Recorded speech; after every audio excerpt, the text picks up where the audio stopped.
language. The inclusion of Tagalog in the curriculum was viewed as a positive direction towards more effective teaching and learning since compared with English, Tagalog would be easier language to use as tool of learning. The significant move also marked the beginning of the critical process of developing the national language and disseminating it nationwide, mainly through the schools.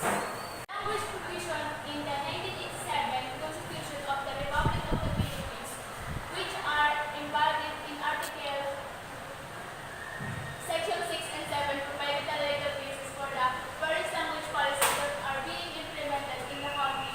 The ratification of the above-mentioned Constitution resolved the issue on what the national language is since the 1935 and 1973 Philippines charters were not clear about this. So, number 2. For purposes of communication and instruction, the official language of the Philippines are Filipino and until otherwise provided by law, English. Why? Because according to Article Section 6, the national language of the Philippines is Filipino. As it involves shall be further developed and English on the basis of existing Philippine and other language. Subject to provision of law and the language may deem appropriate, the governor shall take steps. Executive Order Number 335. So, on August 25, 1988, the President Corazon Aquino signed Executive Order Number 335, enjoining all departments, bureaus, offices, agencies, instrumentalities of the government to take such steps as are necessary for the purposes of using the Filipino language in official transaction, communication, and correspondence.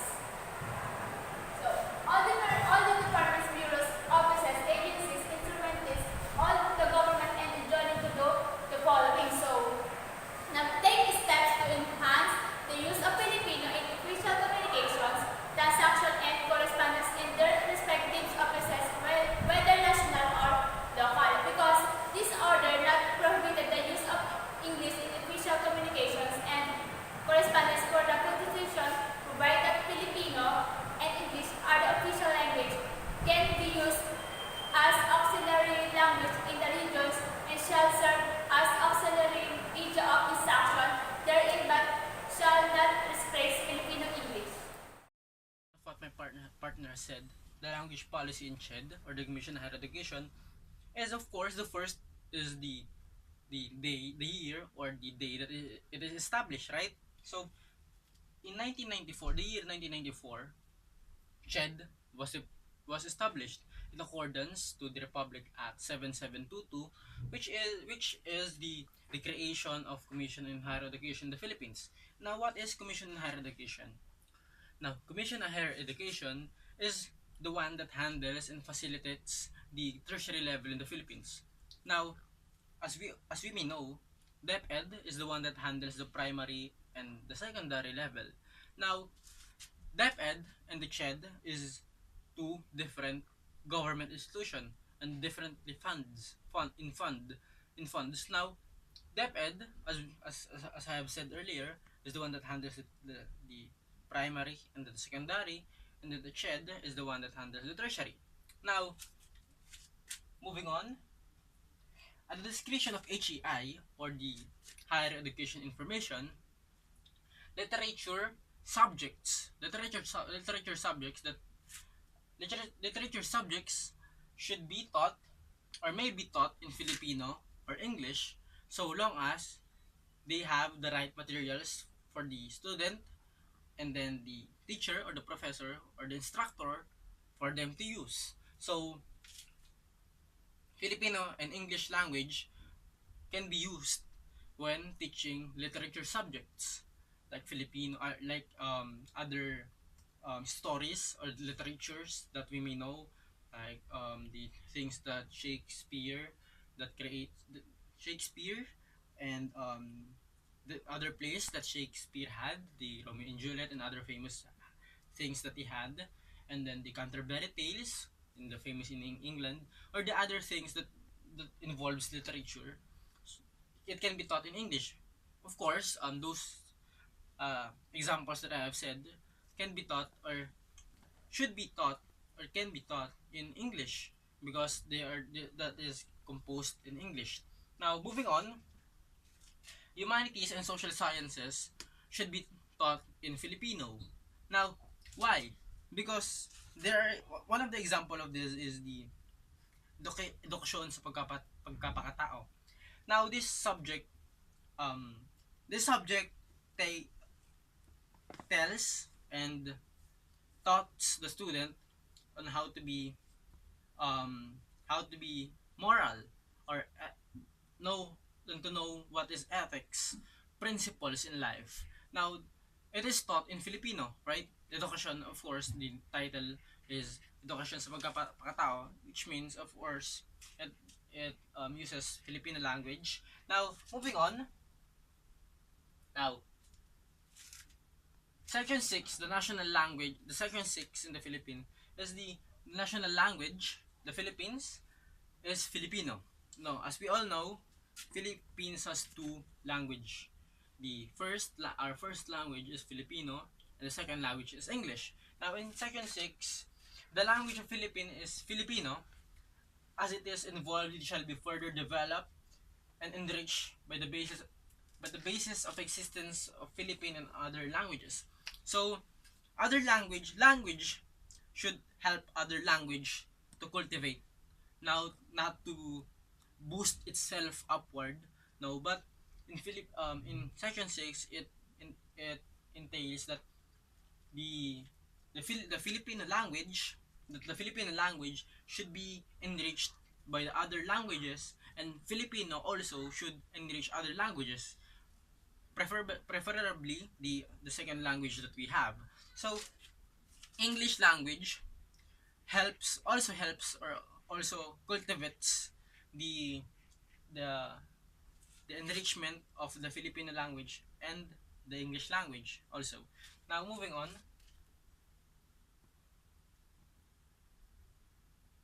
Now, Philippine Bilingual Education Policy, or the BEP or the BEP. Now, the policy as is follows, okay? So the policy of bilingual education aims, okay, what is bilingual education? Bilingual education is the use of two languages in education. In Philippines, of course, it is the Filipino and the English language. And of course, the mother tongue when it comes to provinces in other regions.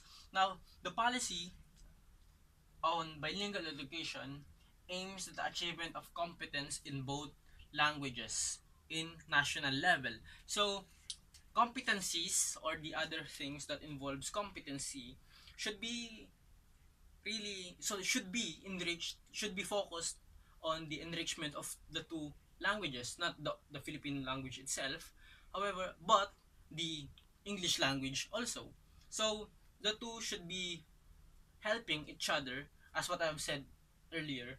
The Filipino and the English language should cultivate the other language so they can help each other to grow and prosper. Now, continuation,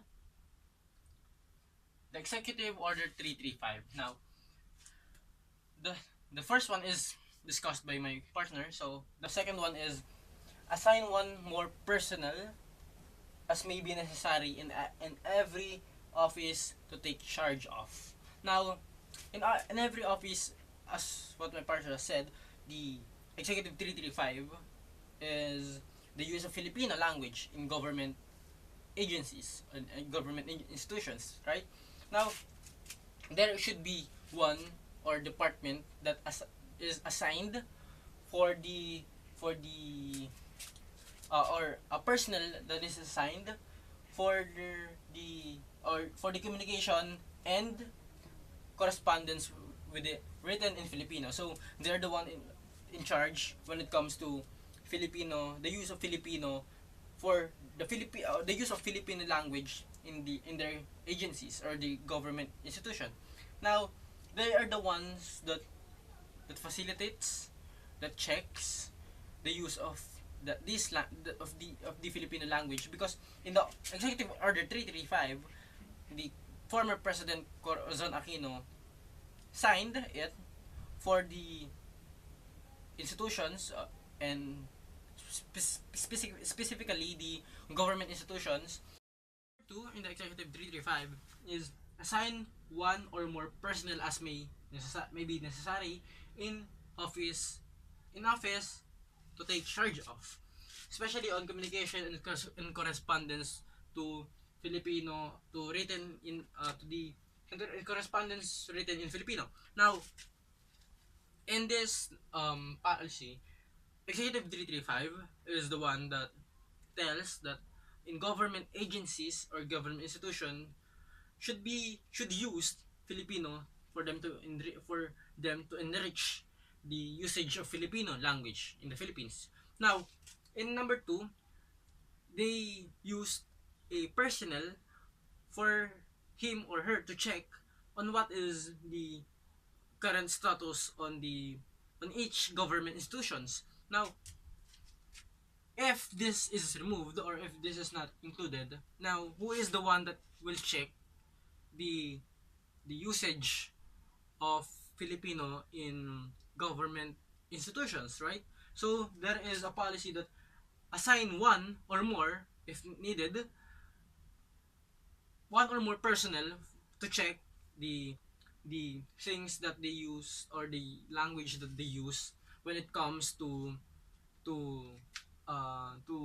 or when it comes to or correspondence with Filipino language, especially when they are. So that would be all. Thank you very much for listening. Thank you.